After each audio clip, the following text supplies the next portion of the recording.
Hello दोस्तों, good morning. Radhe Krishna.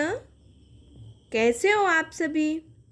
उम्मीद करती हूँ आप सभी स्वस्थ होंगे, मस्त होंगे और दुरुस्त होंगे। मेरी एक्सरसाइज को आप सब फॉलो कर रहे होंगे।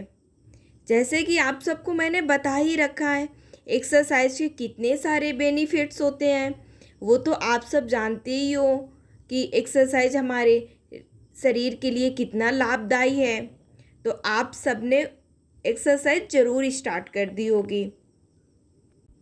आप मुझे कमेंट्स करते रहा करिए जिससे कि मुझे और मोटिवेशन मिले। कौन कौन एक्सरसाइज मेरी फॉलो कर रहा है और कौन कौन एक्सरसाइज करता है। जिसको भी मेरी वीडियो से थोड़ी सी भी जानकारी मिलती है तो प्लीज़ मुझे कमेंट्स करिए, जिससे कि मैं और आपके लिए अच्छे अच्छे वीडियो नई नई जानकारी के साथ बनाती रहूं। आपको मुझसे कुछ भी पूछना है तो आप कमेंट्स में मैसेज कर दीजिए, मैं उस पर वीडियो बना दूंगी। आपको अगर फैट बर्न करने के लिए या एक किसी पार्ट के लिए, जैसे हमारे थाई हो गई, चेस्ट हो गया, टमी हो गया, इसकी एक्सरसाइज, या किसी को कोई प्रॉब्लम है, कमर की प्रॉब्लम है, किसी को गैस की प्रॉब्लम है, बहुत सारी प्रॉब्लम्स होती हैं। किसी को अगर इंडिविजुअल कोई प्रॉब्लम है तो वो मुझे मैसेज कर दीजिए आप कमेंट्स में, मैं उस पर आपको वीडियो बना दूंगी। और वीडियो के साथ साथ मैं आपको कमेंट्स में सारे आपके रिप्लाई भी आपको दूंगी। तो आइए अब बात कर लेते हैं अपने डेली रूटीन पे। तो जैसे कि मैंने आप सबको बता रखा है, बट जितने भी मेरे नए व्यूवर्स हैं, जो मुझे नए लोग जुड़े हैं मेरे साथ, जो मेरी पहली बार वीडियो देख रहे हैं, तो मैं उनको थोड़ा सा बता देती हूँ अपने बारे में। मेरा नाम नेहा सचान है और मेरी उम्र अभी 27 साल की है। अभी रिसेंटली मेरी कमर की सर्जरी हुई है। 9 फरवरी को मेरी कमर की सर्जरी हुई थी। उसके बाद थोड़ी सी प्रॉब्लम होने की वजह से मैं पैरालाइज हो गई। 2 महीने हॉस्पिटलाइज रही और उसके बाद जब मैं डिस्चार्ज हुई तो उस टाइम पे मैं चल नहीं पाती थी, बट धीरे धीरे मैंने अपने आप को एक्सरसाइज, योगा के जरिए बहुत हद तक सही कर लिया है। जैसे कि आप सब मुझे देखते ही हो, मैं आपको कितनी फिट दिखती हूँ। तो बहुत सारे लोगों के कमेंट्स आते हैं कि दीदी आप इतनी एक्सरसाइज, योगा कर रहे हो, आप अभी क्या बिल्कुल पहले से सही हो गए हो, आपके कमर में एक भी दर्द नहीं है? तो मैं आपको बता दूं, मेरे कमर में अभी दर्द है। मेरे कमर में अभी काफ़ी दर्द रहता है। मैं अभी अब काफ़ी परहेज़ करती हूँ। जैसे मैंने आपको अपने वीडियो में बताया हुआ है कि आपको अगर कमर दर्द की प्रॉब्लम है, या आपकी डिस्क स्लिप है, या डिस्क हर्निएशन है, डिस्क बल्जिंग है, ये सारे एक ही चीज़ होती है, बस नाम अलग अलग होते हैं। आपको कोई इस तरह की दिक्कत है तो आपको कौन कौन से प्रिकॉशन करने चाहिए, हमें अपने इस डेली रूटीन में क्या क्या परहेज़ करने चाहिए, हमें क्या खाना चाहिए, उसके बारे में मैं अपने पिछले वीडियो में बता चुकी हूँ, बट आज मैं फिर से रिपीट कर देती हूँ। तो मैं आपको बता देती हूँ, अगर हमें कमर की दिक्कत है, या हमें स्लिप डिस्क, या हमें कमर से रिलेटेड कोई भी प्रॉब्लम है, तो सबसे पहले हमें कुछ चीज़ों का बहुत ध्यान देना है। जैसे कि हमें सीधे झुकना नहीं है, और हमें भारी चीज़ नहीं उठाना है। हमें झुककर कोई चीज़ उठानी नहीं है, वो भारी हो या हल्की हो, और ना ही हमें आगे को झुकना है। हमें ज़मीन में बैठने पे परहेज़ करना है। हमें ज़मीन पे बहुत देर तक नहीं बैठना। दूसरा, हम चेयर पे बैठते हैं तो भी हमें बहुत टाइम तक चेयर पे नहीं बैठना। हम आधा घंटा चेयर पे बैठे, उसके बाद हम कुछ टाइम का रेस्ट लें। हम लेट सकते हैं, हम वॉक कर सकते हैं, और धीरे धीरे ऐसे करके फिर से चेयर पे बैठ के अपना वर्क स्टार्ट कर सकते हैं। और आपको बता दूं, अगर कमर दर्द की प्रॉब्लम है तो हमें सॉफ्ट गद्दे का प्रयोग नहीं करना। हमें ऐसे गद्दे का प्रयोग करना है जिसमें कि हमारी बॉडी का जो पॉस्चर है ना, वो चेंज ना हो, गद्दा हमारा हार्ड हो, जिससे कि जैसी पोजीशन पे हम लेटें तो हमारी जो स्पाइनल कॉर्ड है ना, तो वो बिल्कुल सही पोजीशन पे रहे। अगर गद्दा सॉफ्ट होगा तो हम जैसे लेटते हैं गद्दे में, गद्दा अंदर को दबेगा और गद्दे के साथ साथ हमारी बॉडी भी अंदर को रहेगी, तो उसमें हमारे पेन के चांसेस बढ़ सकते हैं। और अगर आपको स्लिप डिस्क या कमर की कोई भी प्रॉब्लम है तो आप अपने डॉक्टर से भी सलाह ले सकते हैं। हमें कैसे गद्दे का यूज करना है, हमें क्या खाना है, इन सब चीज़ों का आप एक बार डॉक्टर से मिल लीजिए। और डेली रूटीन में आप एक्सरसाइज योगा करते रहिए, जिससे कि आपको बहुत जल्दी राहत मिलेगा।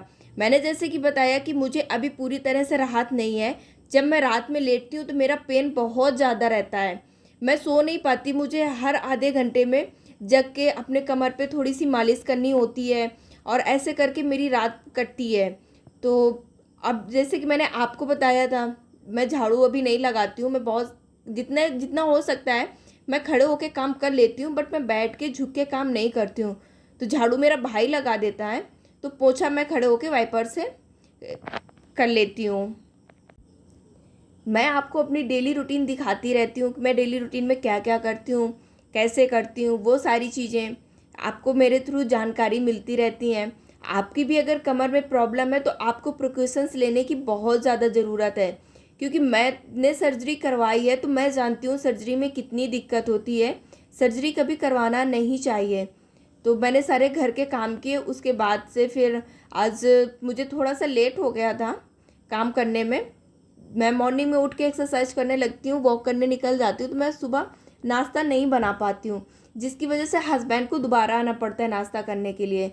तो मैं 9 बजे नाश्ता तैयार कर लेती हूँ, बट आज मुझे लेट होने की वजह से नाश्ता नहीं बना पाए।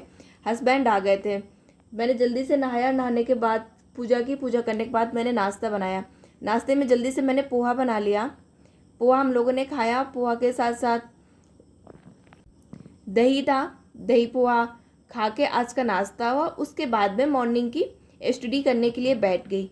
जैसे मैंने आप सबको बता रखा है कि मैं पहले यूपीएससी की प्रिपरेशन करती थी और मैंने डीएलएड कर रखा है टीचिंग, जिसमें कि मेरे सीटेट, टेट जूनियर और प्राइमरी दोनों क्वालिफाई हैं, बट वैकेंसी नहीं आई थी। उस बीच में मैंने थोड़ा सा अपना मन भटकाया था और मैंने यूपी पीसीएस की तरफ अपना ध्यान दिया था और उसमें थोड़ी सी मैंने पढ़ाई की थी। बट पिछले 1 साल से मेरी तबीयत ज़्यादा ख़राब होने की वजह से मैंने पढ़ाई को स्टॉप कर दिया था। बट अभी मैंने फिर से अपनी पढ़ाई को रीस्टार्ट किया है और थोड़ा थोड़ा पढ़ने के लिए मैं बैठने लगी हूँ। अभी पिछले 2-3 दिनों से मैंने पढ़ाई स्टार्ट जब से की है, मेरी कमर का भी दर्द कुछ ज़्यादा बढ़ गया है। तो मुझे समझ नहीं आ रहा है कि मैं शायद बैठ के पढ़ाई करती हूँ इस वजह से मेरी कमर का दर्द बढ़ा हुआ है, या कोई और रीज़न है। मैं बहुत टाइम तक एक साथ बैठ के नहीं पढ़ती हूँ। मैं आधे घंटे तक बैठती हूँ, फिर वॉक करती हूँ, फिर पढ़ती हूँ। और आज मैंने खाने में दाल और भिंडी की सब्ज़ी, छाछ, चावल, रोटी बनाई हुई है। तो जैसे कि आप देख रहे हो, और मैं कोशिश करती हूँ कि मेरा जो लंच रहता है ना, लंच टाइम में ही मैं शाम को खाना मैं बहुत कम खाती हूँ और बस खाना भाई और हस्बैंड ही खाते हैं। तो लंच टाइम में ही मैं थोड़ा सा खाना एक्स्ट्रा बना लेती हूँ, जो कि सब्ज़ी और दाल मेरी शाम को भी खा लेते हैं। और अभी इवनिंग के 5 बज रहे हैं और मैं इवनिंग की पढ़ाई करने के लिए बैठ गई हूँ। इवनिंग की मैंने पढ़ाई की। इवनिंग में भी बस मैं 2 घंटे पढ़ती हूँ, 5 से 7। उसके बाद मैं वॉक के लिए जाती हूँ। जैसे कि आप सबको मैंने बता रखा है कि मैं वॉक करती हूँ। शाम को वॉक करके आने के बाद मैं थोड़ी देर कार्डियो भी करती हूँ। कार्डियो करते करते मुझे 9 बज जाता है और फिर नहा के खाना वाना खा के जो थोड़ा सा टाइम होता है ना, बैठ के कुछ टाइम तक न्यूज़ देखा, बातें की, फैमिली में बात हो गई फ़ोन में, वो सारे काम करने के बाद मैं रात में फिर से 2 घंटे के लिए बैठती हूँ। और जैसे कि आप सबको पता है इवनिंग में थोड़ा सा स्नैक कुछ होता है, तो जब मैं पढ़ने को बैठ जाती हूँ मेरा मन भी कम रहता है। मैं सोचती हूँ यार मैं नहीं बनाऊँगी, तो आज हस्बैंड ही बेल का जूस बना रहे हैं। जूस पीने के बाद वॉक गए, वॉक करने के बाद आके फिर रात की मैंने 10 से 12 की जो स्टडी टाइम है उसमें थोड़ी देर स्टडी की और उसके बाद अपने डेली रूटीन के हिसाब से सो गई। आज के ब्लॉग में बस इतना ही। मिलेंगे कल हम अगले ब्लॉग में एक अगली जानकारी के साथ। तो जब तक अपना ख्याल रखिए, खुश रहिए और ज़्यादा से ज़्यादा कमेंट्स कीजिए, शेयर कीजिए, लाइक कीजिए, सब्सक्राइब कीजिए। Thank you.